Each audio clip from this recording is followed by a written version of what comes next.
nous pouvons être sensibles à la beauté, à la musique, aux arts en général, à la manière dont nous communiquons, dont nous nous exprimons. Et on suppose tous savoir ce qu'est la sensibilité. Et pourtant, il est difficile d'en saisir le sens, d'en donner une définition. Mais où peut-elle réellement nous mener ?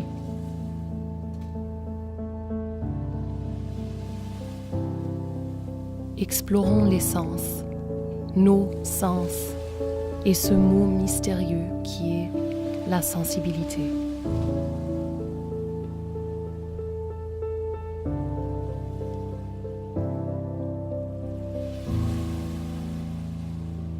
Moi, je rêvais de pouvoir avoir accès à tous les remèdes possibles et imaginables, puisque tout est remède dans l'univers.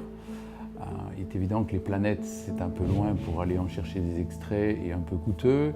On ne connaît pas et on ne peut pas utiliser tous les minéraux. On n'a que très peu de bactéries, de virus, de champignons à disposition de l'homéopathie. On a très peu d'usage aussi des champignons. Les plantes, on n'en a qu'une toute petite partie. Donc j'ai cherché à mettre au point une homéopathie nouvelle qui permettrait d'utiliser tous les remèdes, sans plus avoir besoin de la matière de départ pour faire une souche, pour faire une dilution, une dynamisation.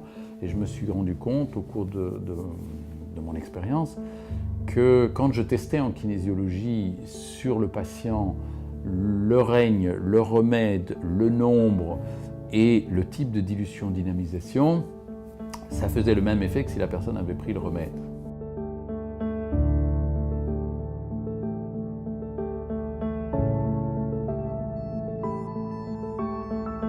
Donc à partir de là, je me suis dit, si le simple fait de tester l'intention de donner un code RNS, donc remède, nombre, symbole, ce qui est classique en homéopathie, permettait d'avoir accès à tous les remèdes possibles et imaginables. Et par la kinésio, il est assez facile soit de tester, soit justement si on développe la sensibilité, un peu comme un kabbaliste, de se mettre dans un état de réceptivité.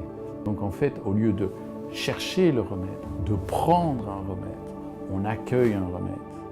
Et donc l'homéopathe, avec le patient, peut laisser venir un remède, laisser venir un nombre, laisser venir un symbole, parfois un symbole qu'il ne connaît même pas, et le tester à même le corps du patient pour vérifier si ça correspond à ce que la personne a besoin. On voit immédiatement la respiration changer, la couleur de la peau changer, l'énergie circuler. J'ai fait des expériences avec des ostéopathes qui ne savaient pas quand j'allais donner, qu'est-ce que j'allais donner, etc. Parce que je ne le savais pas moi-même, puisque j'allais accueillir. Et au moment où j'accueille, wham, les ostéopathes sentent dans le corps, ils étaient plusieurs autour, des changements dans les structures, dans les organes, dans la respiration, dans l'amplitude du rythme respiratoire crânien, etc.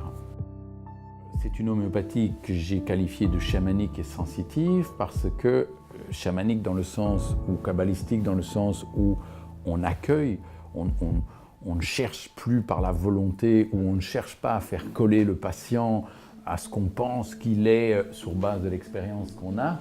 Donc c'est vraiment s'ouvrir à l'inconnu, à l'imprévu.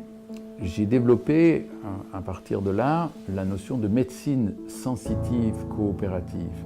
Médecine, parce que tout ce que j'ai appris en médecine est extrêmement utile. Et le problème, c'est que le sensitif a été perdu en médecine. On n'apprend plus la botanique. Et coopérative parce qu'il y a besoin urgent de coopérer entre médecins purement rationnels scientifiques, les énergéticiens, les sensitifs, et aussi les patients qui sont finalement ceux, et uniquement ceux, qui ont la capacité d'activer l'auto-guérison.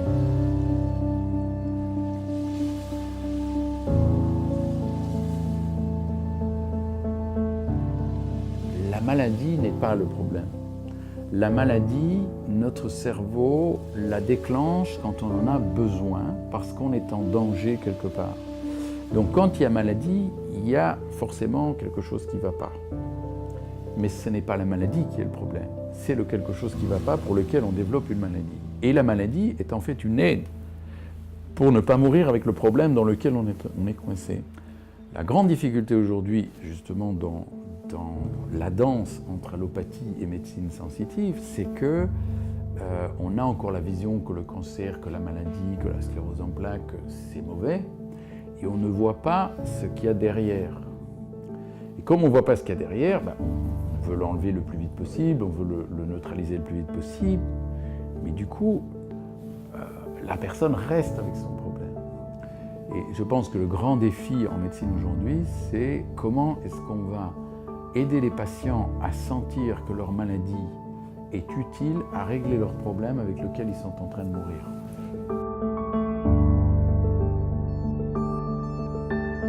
Le placebo, c'est la puissance du patient. Et qu'est-ce qui active le placebo? Ce qui me plaît, puisque placebo veut dire je plais. Donc si j'arrive à trouver ce qui me plaît, ce dont j'ai envie, et que je le fais, ça s'appelle un acte psychomagique, et bien là on peut voir des changements au niveau du cerveau, au niveau émotionnel absolument spectaculaires.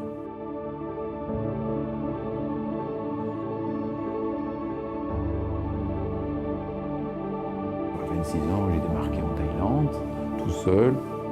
J'ai suivi les cours de ce maître qui en plus nous a appris le tai chi, donc à apprendre à sentir les énergies. Voilà. Et très rapidement, ça a réveillé cette énergie. Et j'ai eu l'opportunité de faire 9 jours de méditation vipassana dans l'Himalaya, ce qui a encore accru considérablement ma sensibilité. Moi, je suis un amoureux de l'amour. Pour moi, l'amour, le couple, la famille, c'est quelque chose d'extrêmement important.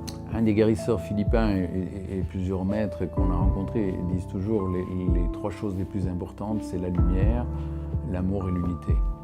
Et c'est ce qui m'a toujours porté.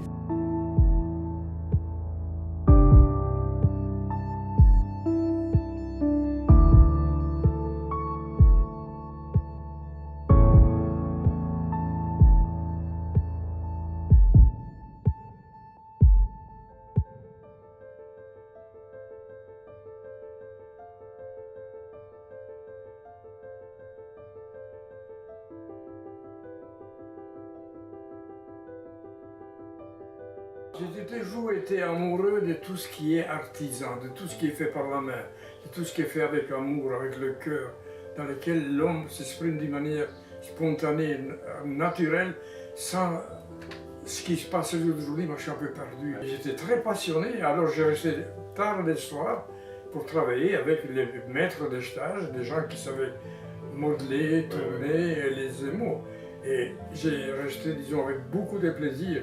Je dois dire la vérité, c'était la plus grande chance de ma vie dans une école d'art, dans laquelle il y avait une atmosphère de gentillesse, de qualité. On cherchait que les belles choses. La qualité essentielle, c'est de l'aimer, de donner le meilleur de soi-même. Même si à un moment donné, tu travailles beaucoup, surtout au début, quand on commence à travailler, on ne connaît pas assez bien la réaction de certains produits, de la cuisson. C'est un métier qui a l'air constant, mais ça demande beaucoup de gentillesse, de calme et de raisonnement. On est dans un monde tout à fait différent de ce qu'on vit actuellement. S'il faut du temps pour faire une belle forme, s'il faut pas dans 1 mois, 15 jours, 3 semaines recommencer, il ne faut pas se décourager trop vite. Le problème, c'est que parfois tu arrives aujourd'hui au matin, tu tournes une série de pièces, ça va tout seul. Parfois j'avais fini, je dis mais c'est pas moi qui j'ai fait ça. Tellement que c'était... Et 8 jours après, incapable de faire. Alors qu'est-ce que j'ai fait? Je me rappelais, disons, ce que mes anciens maîtres en Italie me disaient. Antonio, Pierre Chirou ne ramasse pas de mousse.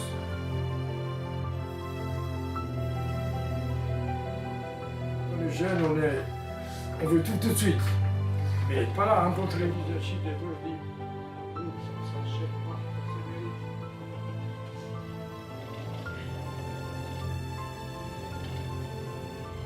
m'arrivait plusieurs fois d'ouvrir un four et de pleurer parce que j'étais profondément triste parce que j'ai donné le meilleur de moi-même pendant des mois. J'ai pas dormi la nuit, on venait surveiller le four. Moi je me réveillais à telle heure, ma femme une autre heure parce qu'il n'y avait pas les fours modernes comme maintenant. Il fallait mettre 1, 2, 3. Moi j'allais coucher, ma femme se levait. Ah, c'est très vivant la cuisson et tout. C'est un peu comme un enfant qui attend Saint-Nicolas. Hein.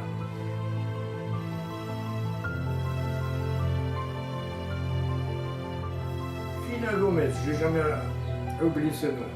Il y avait une très grande exposition à Montpellier. Et moi j'ai participé avec le ministère de la Culture. Et cette dame était passée avec ses filles. Elle a vu mes pièces. Et puis un jour je reçois un coup de téléphone de Paris en me demandant si j'étais là le dimanche d'après-midi. Oui, hein. Elle est venue choisir 2 ou 3 belles pièces. Et j'étais les voir à Louvre quand on a fait Louvre. J'étais étonné que mes pièces soient là.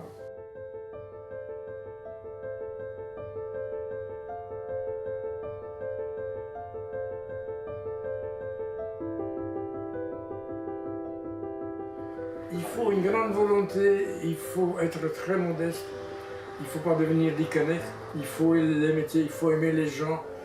Et il y a quelque chose de bon et de moins bon partout.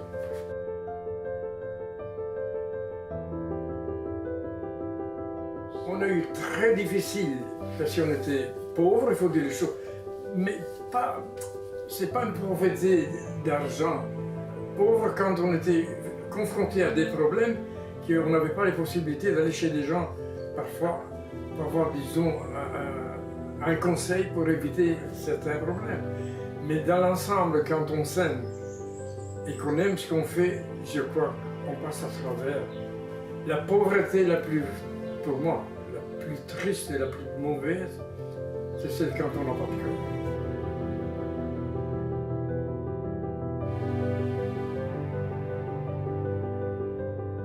Rien.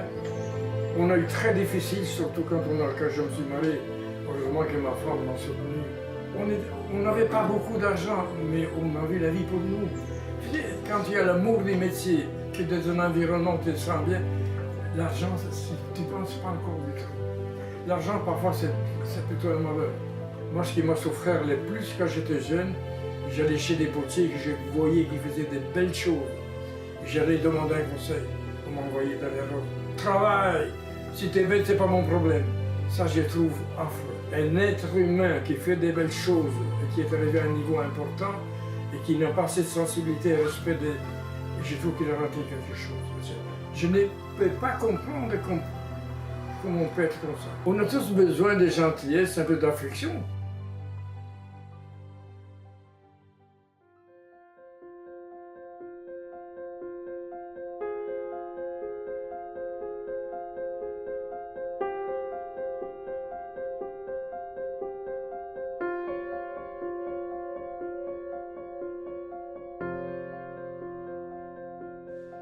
Le corps exprime la plupart du temps une souffrance qui est plus profonde.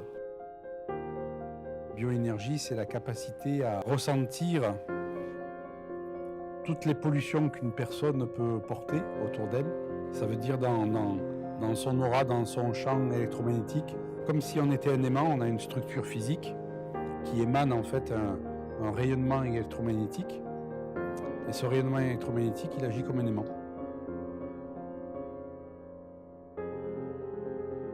En cheminant dans notre vie, on traverse des choses agréables et des choses moins agréables, des épreuves, et chaque chose difficile vient s'inscrire dans ce champ électromagnétique sous forme d'une pollution.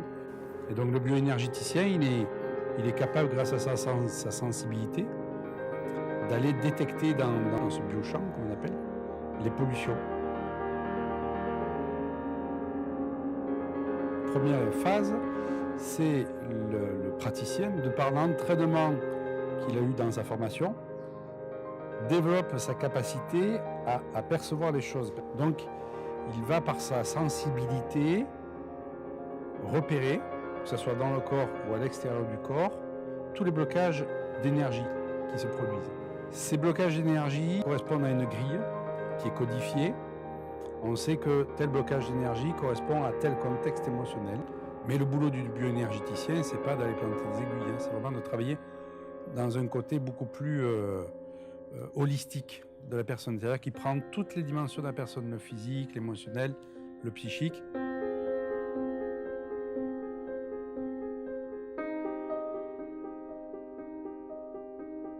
Ensuite, la deuxième phase, c'est de ramener à la conscience cette pollution-là en disant, voilà, la personne, j'ai trouvé ça, ça correspond à tel contexte, à telle émotion refoulée, est-ce que ça vous parle?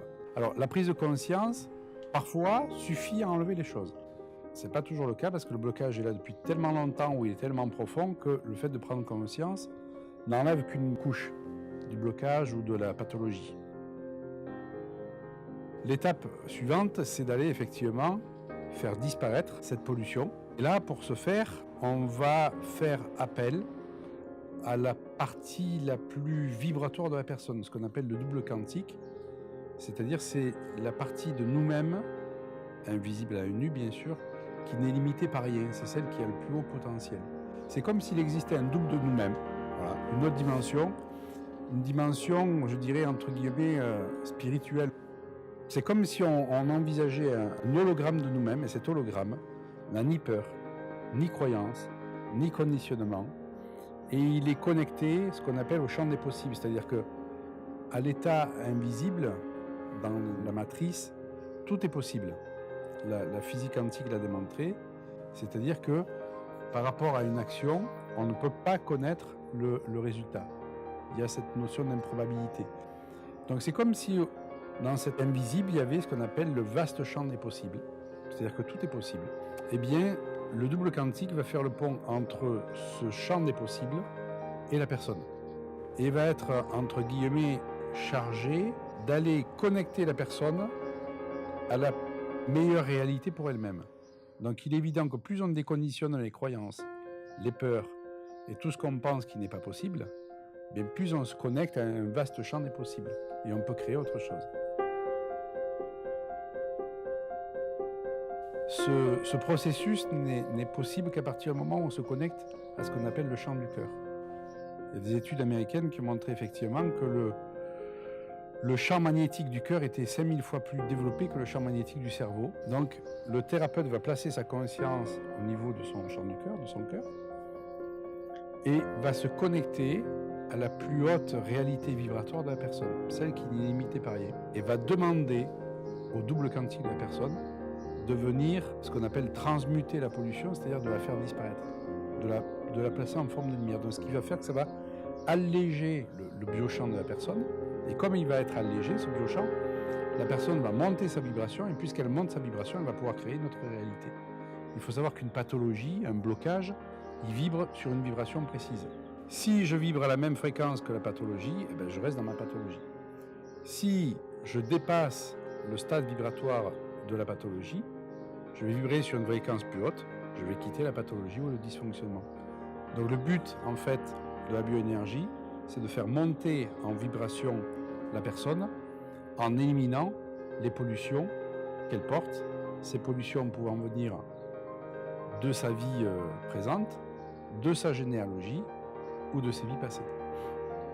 Le fait qu'elle a goûté à une autre vibration, la personne n'a pas envie de revenir à sa vibration d'origine. Donc à partir du moment où ils se sentent déjà mieux, c'est comme s'ils avaient le pied à l'étrier pour faire un chemin. Donc on n'a pas besoin d'accompagner pendant longtemps les personnes, puisque le facilitateur n'est là que pour mettre le pied à l'étrier à la personne en fait. Tout le travail du praticien, c'est en fait de développer sa sensibilité.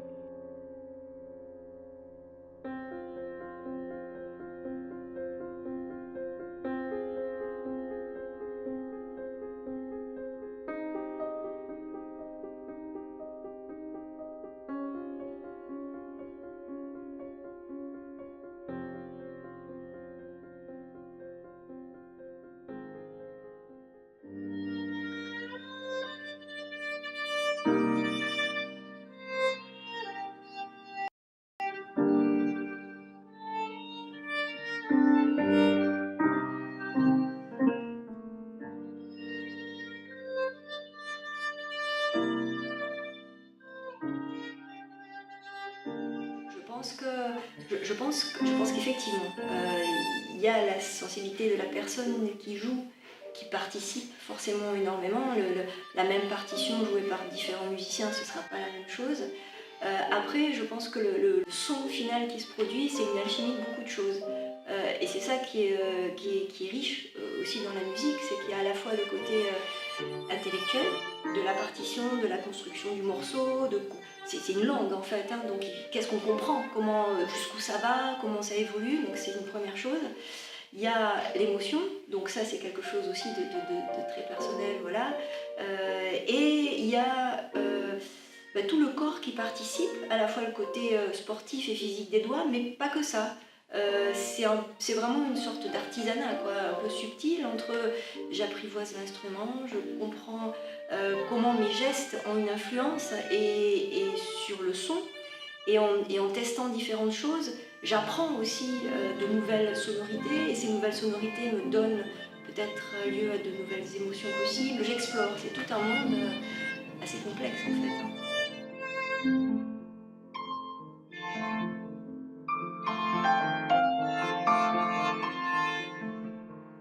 Je crois que ça me révèle à moi-même. Je suis moi, encore plus moi, quand je joue. Je crois vraiment que la musique, c'est quelque chose qui est indispensable, qui est dans ma vie d'une manière extraordinaire, à la fois de l'écouter, mais de la jouer en particulier. Je suis en quête d'une partie de moi qui se révèle à ce moment-là. Et ça, c'est quelque chose de très personnel. Et puis il y a une quête de quelque chose. À la fois on est nous, et le but c'est presque la révélation de soi-même, c'est annexe. On tend vers la musique. Et moi j'ai le sentiment beaucoup quand je joue à un moment donné, que je m'efface et que c'est la musique qui parle. C'est dans ces moments-là où aussi je me révèle à moi-même. Parce que je creuse dans des choses et à la fin, le but malgré tout, c'est pas d'être moi-même devant les gens, c'est de laisser la place à la musique. Je pense effectivement que le violon m'a aidé à développer ma sensibilité, m'a aidé à m'explorer un peu moi-même, aussi à savoir exprimer des choses, parce que je trouve qu'à travers le langage, que ce soit parlé ou le langage musical, on peut être très introverti, et de mettre en avant les émotions qui sont sur une partition et qu'on intègre, qui deviennent ses propres émotions, ça permet d'ouvrir des portes de sensibilité en soi, et je pense que c'est très important. La musique, elle fait partie de moi. Voilà, c'est quelque chose, ça ne peut pas me quitter. D'aimer la musique, d'aimer qu'un morceau se révèle. Voilà, que tout d'un coup, ah mais c'est beau ce morceau, je connaissais pas, ah là là, cette musique espagnole, ou cette musique slave. C'est quelque chose qui passe, de l'énergie, et surtout de l'énergie de cette partition qui est complètement, qui est du papier, qu'on n'entend pas. Ça m'a porté dans la vie, ça m'a donné une force qui m'a fait avancer. Et on a tous besoin d'avoir une ressource et une force intérieure qui aide, parce que voilà, la vie n'est pas un long fleuve tranquille. Et c'est important d'avoir une petite bulle, voilà, comme l'amour de ses parents, comme tout un tas de choses qui font des matelas de douceur dans lesquels on peut se recharger.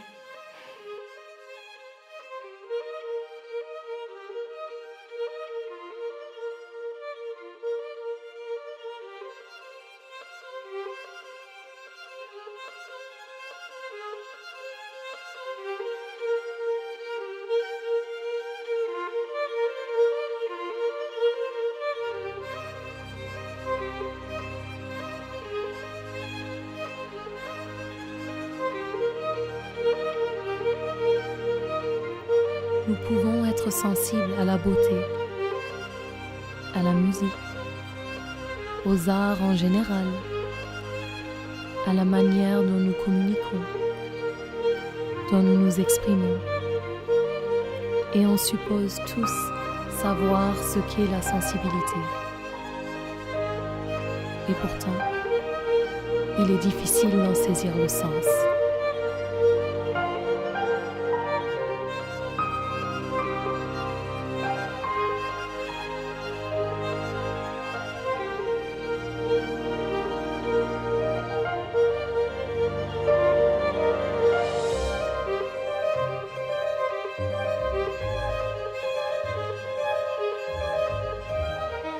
Thank you.